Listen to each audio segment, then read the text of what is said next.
नमस्कार, जय हिंद। एक बार फिर से स्वागत है आप सभी लोगों का करंट अफेयर के नए सेशन में। 22 जनवरी 2022 का करंट अफेयर लेकर हम आए हैं। कल IBPS PO का एग्ज़ाम था और जो भी स्टूडेंट्स का एक्सपीरियंस रहा है काफ़ी गंदा रहा है, काफ़ी ख़राब रहा है, क्योंकि करंट अफेयर वन लाइनर बिल्कुल नहीं थे और अंदर से करंट अफेयर पूछे गए थे। तो लेकर आए हैं हम 22 जनवरी 2022 का करंट अफेयर। तो आइए स्टार्ट करते हैं। तो जो सबसे पहला न्यूज़ है कि एक बुक लॉन्च हुआ है, ऑपरेशन खात्मा। ऑपरेशन खात्मा एक नया बुक लॉन्च हुआ है जो कि लिखा गया है 2 आई विटनेस लोगों के द्वारा। ये दोनों लोग जर्नलिस्ट थे और 1996 में Jammu and Kashmir liberation front के 22 टेररिस्ट को जम्मू कश्मीर पुलिस ने मार दिया था शूट आउट में। ठीक है, तो उसके ये दोनों जर्नलिस्ट आई विटनेस थे और ये लोग ये बुक लिखे। इनका नाम है RC Ganju and Ashwini Bhatnagar. RC Ganju and Ashwini Bhatnagar ये बुक लिखे हैं। बुक का नाम है क्या? ऑपरेशन खात्मा। ठीक है। भारत के फॉर्मर फुटबॉलर थे सुभाष भौमिक, ये बंगाल से बिलोंग रखते हैं। इनका देहांत हो गया है। भारत की तरफ से इंटरनेशनल ये 24 मैच खेले हैं। कितने मैच खेले हैं? 24 मैच खेले हैं, जिसमें कि 9 इंटरनेशनल गोल इन्होंने किया है, जिसमें कि एक हैट्रिक भी शामिल है। 9 इंटरनेशनल गोल के साथ में एक हैट्रिक भी शामिल है। टोटल 24 इंटरनेशनल मैच खेले हैं भारत की तरफ से। कौन? सुभाष भौमिक। इनका देहांत हो गया है। और उसके बाद बंगाल का जो क्लब है फुटबॉल का, मोहन बगान, उसके लिए खेलते थे, फिर बाद में कोचिंग देने लगे। ठीक है, इनका देहांत हो गया। जो अगला न्यूज़ है वो है कि लद्दाख, जब से लद्दाख भारत का स्टेट बना है, यहाँ पे काफ़ी ज़्यादा सुधार हो रहा है और गवर्नमेंट यहाँ पे काफ़ी ज़्यादा फोकस कर रही है यहाँ पे काम करने में और नए नए चीज़ इस्टेब्लिश करने में। तो इसी सिलसिले में लद्दाख में पहला सिंथेटिक, क्या बोलते हैं उसको, सिंथेटिक ट्रैक और फुटबॉल स्टेडियम बना है। फुटबॉल स्टेडियम है, उसके चारों तरफ ट्रैक है और ये समुद्र तल से 11,000 फीट की ऊंचाई पे है। कितने? 11,000 फीट की ऊंचाई पे है समुद्र तल से सिंथेटिक ट्रैक और बीच में फुटबॉल स्टेडियम।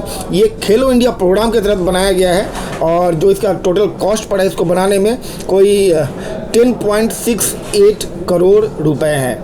10.68 करोड़ रुपए इस फुटबॉल स्टेडियम और सिंथेटिक ट्रैक को बनाने में लगे हैं। कहाँ पे? लद्दाख में 11,000 फीट ऊंचाई पे समुद्र तल से, under the mission Khelo India programme.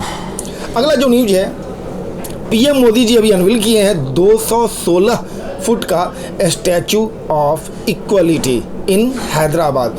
आप सभी लोगों को पता होगा कि ये स्टैचू ऑफ यूनिटी कहाँ पे है? गुजरात में, जो कि दुनिया का सबसे लंबा स्टैचू है। उसके बाद दूसरे नंबर का दुनिया का सबसे बड़ा स्टैचू ऑफ इक्वलिटी, इक्वलिटी बोलते हैं बराबरता को, स्टैचू ऑफ इक्वलिटी खुला है। कहाँ पे? हैदराबाद में। ये 216 फुट के हाइट पे है, इतना ऊंचाई है। और ये जो स्टैचू है ये वहाँ के एक रामानुज आचार्य हैं, 11वीं शताब्दी के संत थे, सोशल रिफॉर्मर थे। तो उनके 1000 बर्थ एनिवर्सरी के उपलक्ष्य में ये स्टैचू बनाया गया है। किनके बर्थ एनिवर्सरी में? रामानुज आचार्य के। ठीक है, कोई 45 एकड़ में ये बना है, शमशाबाद में, हैदराबाद में। और ये जो स्टैचू बना है ये पंचतत्व से बना है। पंचतत्व बोले तो 5 मेटल्स, वो 5 मेटल्स है गोल्ड, सिल्वर, कॉपर, ब्रास और zinc. Gold, silver, copper, brass और जिंक, ये पाँच मेटल से बना है ये स्टैचू ऑफ यूनिटी 216 फुट की हाइट पे, हैदराबाद के शमशाबाद में। ठीक है। बारबाडोस जो है ना, उनका वहाँ का जो प्राइम मिनिस्टर हैं मियाँ अमोल मोतली, वहाँ की ये लेडीज़ हैं, बारबाडोस की प्राइम मिनिस्टर मियाँ अमोल मोतली, ये ना वापस से री इलेक्टेड हो गई हैं यहाँ के प्राइम मिनिस्टर के पोस्ट के लिए। मियाँ अमोल मोतली, ठीक है, gets re-elected as prime minister और बारबाडोस। ये 2018 से यहाँ पे प्राइम मिनिस्टर है और बारबाडोस के लेबर पार्टी से बिलोंग करती है। बारबाडोस का कैपिटल कहाँ है? Bridge town is the capital of Barbados. ठीक है। एक लड़की है जारा रदरफोर्ड, एक लड़की क्या नहीं कर सकती है, तो उसी क्षेत्र में एक लड़की है जारा रदरफोर्ड। ये सबसे यंग लड़की बन गई है, सबसे यंग वुमेन बन गई है, जो कि अकेले विश्व का चक्कर उड़कर लगा ली है। विश्व का चक्कर उड़कर लगा लिया अकेले। कौन? Zara Rutherford. ठीक है। ये बेल्जियन ब्रिटिश लड़की है, मात्र 19 साल की है और टोटल 31 कंट्रीज़ में ये घूमी है, 5 कॉन्टिनेंट्स के ऊपर। कितने कंट्रीज़ में? 31 कंट्रीज में घूमी है, 5 कंट्रीज़ के ऊपर, 5 कॉन्टिनेंट्स के ऊपर। और इनका नाम है जारा रदरफोर्ड। बेल्जियम ब्रिटिश ये गर्ल है, मात्र 19 साल की है। ठीक है। कोल सेक्रेटरी जो है ना वो अभी लॉन्च किए हैं कोयला दर्पण। ठीक है। कोयला दर्पण अनिल कुमार है, डॉक्टर अनिल कुमार को सेक्रेटरी हैं, ये भी लॉन्च किया क्या, कोयला दर्पण पोर्टल, ये कोल के लिए है, ठीक है। नेताजी सुभाष चंद्र बोस, तुम मुझे खून दो मैं तुम्हें आज़ादी दूंगा। आज उनका बर्थडे है, यानी कि 23 जनवरी को। 23 जनवरी को और क्या किया जाता है, पराक्रम दिवस के रूप में मनाया जाता है।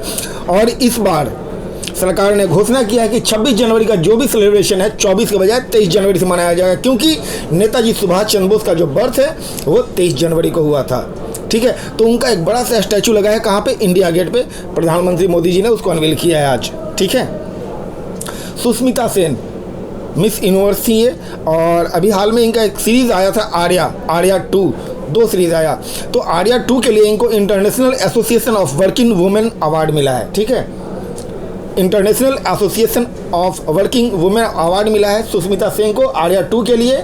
इंडियन आर्म फोर्स जो है अभी सिलेक्ट किया है साब, SAAB, ये एंटी आर्मर वेपन 84 है, ठीक है। एक आदमी इसको कंधे पर रख के चला सकता है। और ये स्वीडिश डिफेंस कंपनी से ये करार किया है। इंडियन आर्म फोर्स इसको, इंडियन आर्मी और इंडियन एयरफोर्स इसको इस्तेमाल करेगा, ठीक है। ये single shot anti arm weapon है, ओके। कौन इस्तेमाल करेगा, इंडियन आर्मी और Indian air force.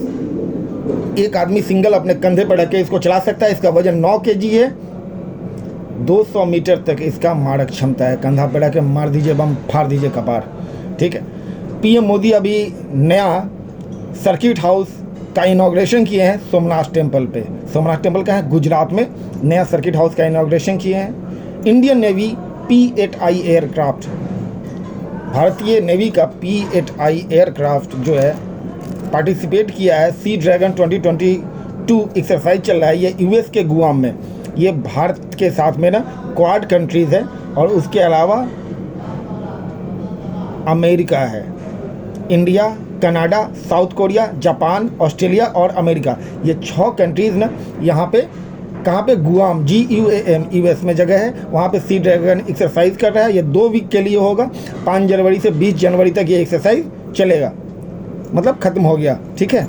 Indian Navy then PM Modi जो अभी एक सर्वे किया गया है, सर्वे ये द मॉर्निंग कंसल्टेंट पॉलिटिकल है कंपनी है, वो सर्वे करता है। तो दुनिया भर के नेताओं का सर्वे किया गया, जिसमें कि मोदी जी जो है ना वो मोस्ट पॉपुलर वर्ल्ड लीडर में सबसे आगे है। जो वोटिंग हुआ है उसमें 71 रेटिंग दिया गया है, 71% रेटिंग दिया गया है किसको, मोदी जी को।